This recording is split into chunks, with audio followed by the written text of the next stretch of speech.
दुनिया में एक बार फिर हलचल तेज हो गई है। कहीं अमेरिका ईरान के बीच जंग ने खतरनाक मोड़ ले लिया है, तो कहीं नेताओं की अनोखी डिप्लोमेसी और बड़े राजनीतिक फैसले सुर्खियों में हैं। आइए एक नजर डालते हैं देश दुनिया की आज की 10 सबसे बड़ी खबरों पर। नमस्कार, मैं अनिकेता शर्मा, आप देख रहे हैं न्यूज गंगा। हॉर्मुज़ स्ट्रेट पर फिर जंग। अमेरिका ईरान का युद्ध विराम एक महीने भी नहीं टिक पाया। 19 जून 2026 को हुए समझौते के बाद उम्मीद थी कि अमेरिका और ईरान के बीच तनाव खत्म होगा, लेकिन जुलाई की शुरुआत में हालात फिर बिगड़ गए। वहीं ईरान ने हॉर्मुज़ स्ट्रेट में जहाजों पर हमला किया। जवाब में अमेरिका ने ईरान के सैन्य ठिकानों पर एयर स्ट्राइक की। इसके बाद ईरान ने अमेरिकी ठिकानों पर को भी निशाना बनाया। सुरों वाली डिप्लोमेसी। थाईलैंड के पीएम ने बजाया सैक्सोफोन, वहीं मलेशिया के पीएम ने गाना गाया। जी हां, मलेशिया और थाईलैंड के प्रधानमंत्रियों की मुलाकात के बाद एक अलग ही नजारा देखने को मिल रहा है। थाईलैंड के प्रधानमंत्री ने मंच पर सैक्सोफोन बजाया, वहीं जबकि मलेशिया के प्रधानमंत्री ने मशहूर अंग्रेजी गाना गाकर सबको चौंका दिया। दोनों नेताओं की यह प्रस्तुति सोशल मीडिया पर वायरल हो गई है। इसमें दोनों देशों की दोस्ती और भरोसे का खास संदेश भी माना जा रहा है। तुर्की का अनोखा गिफ्ट। नेताओं को मिली रिवॉल्वर और 6 गोलियां। जी हां, तुर्की में हुए नाटो सम्मेलन के बाद राष्ट्रपति एर्दोगान ने कई विदेशी नेताओं को ऐसा तोहफा दिया जिसने सबको हैरान कर दिया। गिफ्ट बॉक्स में एक खास रिवॉल्वर और 6 जिंदा गोलियां थी। कई नेताओं की सुरक्षा टीम ने पहले ही गिफ्ट अपने कब्जे में ले लिया। अब इस अनोखे तोहफे की तस्वीरें भी सामने आ गई है और हर जगह चर्चा का विषय बना हुआ है। इजरायल की चेतावनी के बाद फिर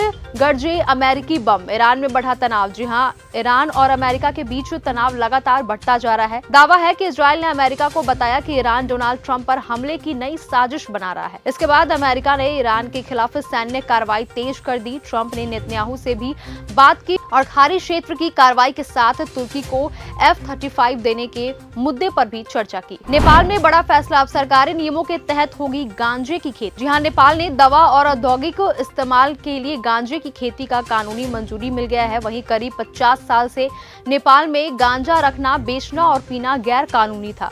अब सरकार की सख्त निगरानी और तय नियमों के तहत खेती और उत्पादन की अनुमति दी जाएगी। अमेरिका में चुनाव से पहले डर गए हैं ट्रंप। इलेक्शन असिस्टेंट कमीशन के सभी 4 मेंबर को हटाया। अमेरिका में राष्ट्रपति डोनाल्ड ट्रंप के चुनाव प्रक्रिया की निगरानी करने वाले स्वतंत्र इलेक्शन असिस्टेंट कमीशन के सभी सदस्यों को हटा दिया गया है। सुप्रीम कोर्ट के हालिया फैसले के बाद राष्ट्रपति के अधिकार और बढ़ गए हैं। इस बीच ईरान युद्ध, गिरती अप्रूवल रेटिंग और बढ़ती महंगाई के कारण ट्रंप पर राजनीतिक दबाव भी बढ़ रहा है।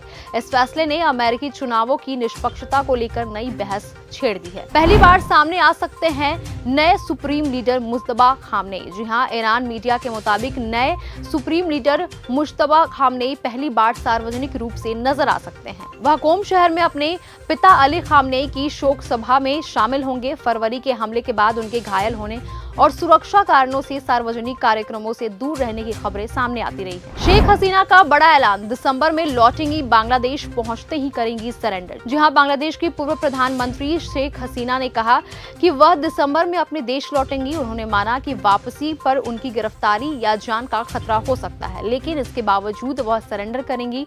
उनके इस बयान के बाद बांग्लादेश की राजनीति में एक बार फिर हलचल तेज हो गई है। खामनेई के जनाजे के बाद चली गोलियां, 2 सैनिकों की मौत। जी हां, अली खामनेई के अंतिम संस्कार के कुछ घंटों बाद ही मशहद में गोलीबारी की घटना भी सामने आई। रिपोर्ट के मुताबिक 2 हथियारबंद हमलावरों ने बसीर बल के 2 जवानों को गोली मारी, वहीं जिनकी मौत हो गई। घटना के बाद सुरक्षा एजेंसियां ने पूरी इलाके में तलाशी अभियान शुरू कर दिया। वहीं अमेरिका का रणनीतिक तेल भंडार का भी काफी निचले स्तर पर पहुंच गया। नेतन्याहू बोले, भारत हमारा मजबूत साथी है। अमेरिका से तनाव के बीच बड़ा बयान। जी हां, इजरायल के प्रधानमंत्री बेंजामिन नेतन्याहू ने भारत को अपना अहम रणनीतिक साझेदार बताया। उन्होंने कहा कि इजरायल नए वैश्विक गठबंधन बना रहा है और भारत के साथ रिश्ते मजबूत कर रहा है। यह बयान ऐसे समय आया जब अमेरिका और इजरायल के बीच ईरान को लेकर मतभेद की खबरें सामने आ रही हैं। तो ये थी देश दुनिया से जुड़ी 10 बड़ी अंतर्राष्ट्रीय खबरें। इनमें से आपको सबसे महत्वपूर्ण कौन सी लगी, हमें कमेंट सेक्शन में जरूर बताएं। तब तक के लिए धन्यवाद। अगर आपको ये हमारा वीडियो पसंद आया हो तो इसे लाइक और शेयर करना बिल्कुल ना भूलें। साथ ही हमारे चैनल न्यूज गंगा को सब्सक्राइब और फॉलो जरूर करें ताकि देश और दुनिया की हर बड़ी खबर आप तक सबसे पहले पहुंचे।